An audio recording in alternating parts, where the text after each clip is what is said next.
दिल्ली में रविवार को हुए तीनों नगर निगमों के 270 वार्डों के चुनाव नतीजे आ गए हैं। एमसीडी की 270 सीटों में बीजेपी को 183, कांग्रेस को 32 और आप को 44, अन्य को 11 सीटें मिली हैं। मतों की गिनती सुबह 8 बजे से शुरू हुई थी। इन नतीजों से दिल्ली के सीएम अरविंद केजरीवाल की आम आदमी पार्टी को बड़ा झटका लगा है। आम आदमी पार्टी ने एक बार फिर ईवीएम को दोषी ठहराया है। आम आदमी पार्टी के नेता मनीष सिसोदिया ने कहा, आम आदमी पार्टी पिछले 2 साल से काम कर रही है यहाँ पे दिल्ली में।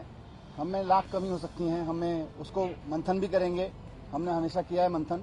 लेकिन ये अगर डिफरेंस 2-4 सीट का होता तो मान लेते कि हाँ ठीक है, पर जिस तरह का डिफरेंस सामने आया है वो बिल्कुल भी यकीन नहीं करने लायक है। उस पर यकीन नहीं हो सकता कि ये बिना ईवीएम के रिगिंग के ये इतना बड़ा डिफरेंस हो सकता है। तो इसलिए, और ईवीएम पे जो कहा जा रहा है, हम मानते हैं कि ईवीएम पे आज इतनी आसानी से यकीन नहीं होगा लोगों को। जो मैं टीवी चैनल्स देख रहा था, बड़े बड़े लोग बात कर रहे हैं। आश्चर्य होता है कि जिस भारतीय जनता पार्टी ने सुप्रीम कोर्ट में अपील की थी, जिस भारतीय जनता पार्टी के नेताओं ने 2009 में चुनाव हारने के बाद से ईवीएम की टैंपरिंग पे पूरी रिसर्च सामने रखी थी देश के, जिस भारतीय जनता पार्टी के नेताओं ने किताबें लिखी हैं, जिन नेताओं ने रिसर्च की किताबें लिखी हैं, जीवीएल नरसिम्हा राव जी जिन्होंने किताब लिखी है ईवीएम पर, आज वही कह रहे हैं कि ईवीएम की थ्योरी बेकार है, ईवीएम रिग नहीं हो सकती है।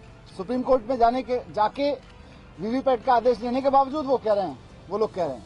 भारतीय जनता पार्टी ने 5 साल में महारत हासिल की है ईवीएम को पूरी टैंपरिंग को स्टडी करके। 2009 चुनाव हारने के बाद से ईवीएम की बात करनी शुरू की थी इन्होंने, और पूरी रिसर्च की इन्होंने, किताबें लिखी, पूरी पीएचडी की, सुप्रीम कोर्ट में गए, पूरी टैंपरिंग को समझा इन्होंने, और अब ये उसी टैंपरिंग से, उसी रिसर्च के दम पे चुनाव जीत रहे हैं।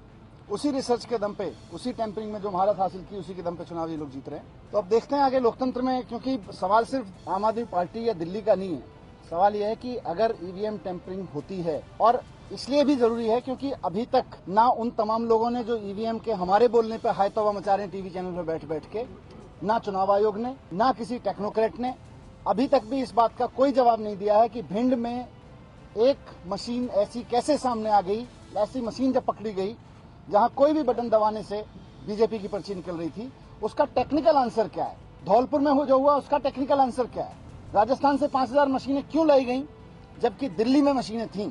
तो इन सब सवालों के बिना टेक्निकल आंसर दिए सिर्फ ये कहना कि आम आदमी पार्टी की सीटें नहीं आई इसलिए वो कह रहे हैं, तो मजाक बनाए, हमें कोई दिक्कत नहीं है। हमें पता है कि जब सच बोला जाता है तो सबसे पहले मजाक बनाया जाता है, सच कड़वा भी लगता है, लेकिन यही सच एक दिन सामने आएगा और लोकतंत्र को बचाने के लिए अब ईवीएम की लड़ाई लड़नी है। भगवंत मान है वो सेइंग कि ये ईवीएम का टेम्परिंग नहीं है, रिगिंग नहीं है। हम कह रहे हैं ना, हम तो कह रहे हैं ना कि हम कह रहे हैं कि हम में 100 कमियां हो सकती हैं और हर चीज के मंथन करने की हमें जरूरत है और हम करेंगे, लेकिन उससे ये साबित नहीं होता कि ईवीएम में टेम्परिंग नहीं हुई है। ईवीएम में टेम्परिंग, भिंड का जवाब, धौलपुर का जवाब, दिल्ली का जवाब, बहुत सारे जवाब मांग रही है ईवीएम की टेम्पर, और ये भी पूछ रही है ईवीएम की टेम्परिंग की स्टोरी कि जीवीएल नरसिम्हा राव जिन्होंने पूरी किताब लिखी थी, आडवाणी जी जिन्होंने उस किताब में सहयोग दिया, जो लोग सुप्रीम कोर्ट गए, उस वक्त से लेकर अब तक क्या चेंज हुआ है ईवीएम में। वहीं अन्ना हजारे ने कहा है कि आम आदमी पार्टी पर लोगों का भरोसा कम हुआ है।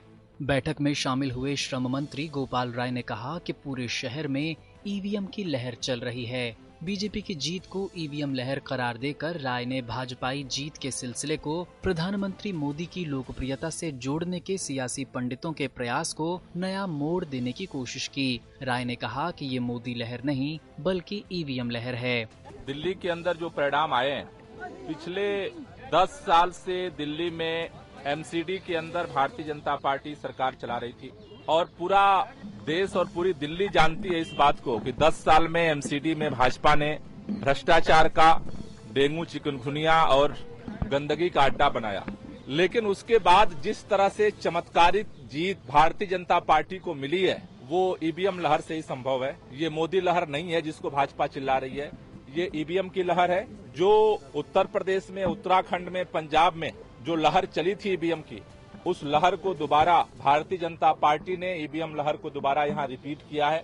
ये आम आदमी पार्टी बहुत छोटी चीज है, आम आदमी पार्टी की जीत हार बहुत छोटी चीज है, लेकिन आजादी की लंबी लड़ाई के बाद जो इस देश को संविधान मिला, लोकतंत्र मिला, अगर लोकतंत्र ईवीएम से तय होने लगेगा तो शायद इस देश के अंदर हमारी पूरी आजादी की विरासत, संविधान के सारे पन्ने और लोकतंत्र के ऊपर ये खतरा खड़ा हो चुका है।